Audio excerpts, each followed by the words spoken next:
got a few carvings here from around the house. I'll show you how I'm mounting them. This one is really the same as mounting a picture. 2 rings at either end and a string or wire in between.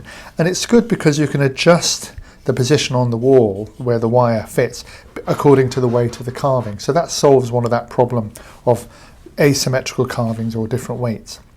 I tend not to use it because it really hangs the top of the carving away from the wall, and I like a one-off mounting. So let me show you this one. This is a sconce, holds a candle in here with a mirror. And if I show you the end here, it's only held by this little hole here. Now this hole is a very old way of holding a carving.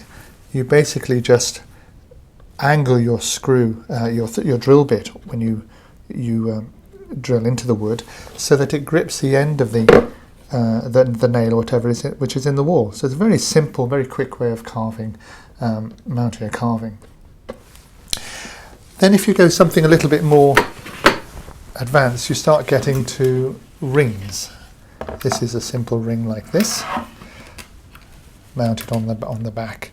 Now when you buy these rings, they often come with its screw. You can buy them at do-it-yourself shops and hardware stores. And the thing about the screw is it's often proud. And what I do is I countersink the screw hole itself, so that the head of the screw lies flush with the back. And I only do that because I think it's a much neater sort of finish. So that's the sort of thing I do, and mount that towards the top of the carving. Another sort of fitting is this one. It's a very cheap, simple way, and this one's nailed on 2 little rings, sort of triangular bits that hook onto the nails on the wall. With these though, you have to be careful that the pins aren't too long. If they are, of course they'll come through the carving, so be careful when you pin on. But those are 2 good ways of holding.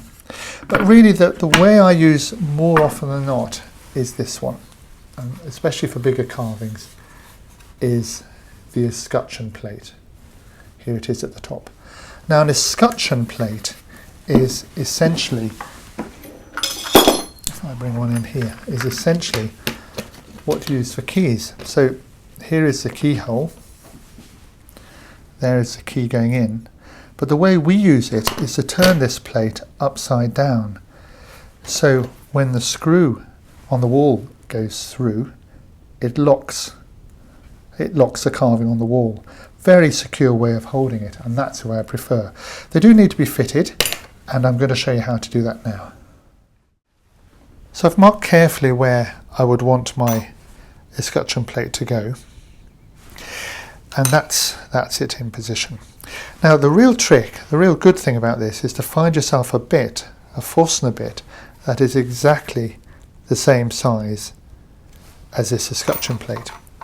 And if you have that, it makes this whole thing much, much easier, because you can drill the first bit. Now what I'm doing is I'm actually going to sink this escutcheon plate below the surface of the wood, and that really helps to lock it really well as well. Can you see that? That's well locked in. In fact, I need to pull it out like that. Now if you don't get this quite square, if it's a bit, you've gone incorrectly with this to one side or the other, then you can pack a little piece of paper or something like that in there. So it's just below the surface, and that's the first stage. So there it is. Now what I do now is I draw in this keyhole shape here.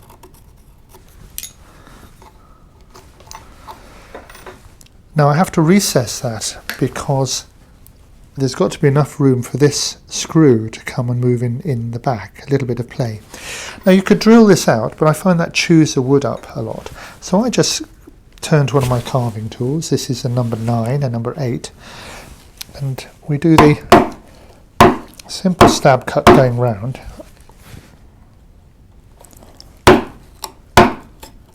and we can pop out that middle section, and then I come up here to the top part of the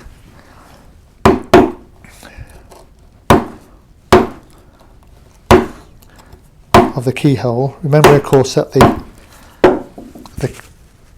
the screw has to go all the way up, and then clean up these sides with a gouge or chisel. Make sure that's all popped out. Just do that bit again. So what we're looking for when this goes in is for this screw to go in there and be able to move up and down like this. Now once we've got that in the position, you can either glue this with a bit of 2-part epoxy, or you just put your pins in there. Be careful again about the length of the pin, and because this is within the piece of wood, that's locked in and very secure. So that's essentially how you do it, the escutcheon plate fitting.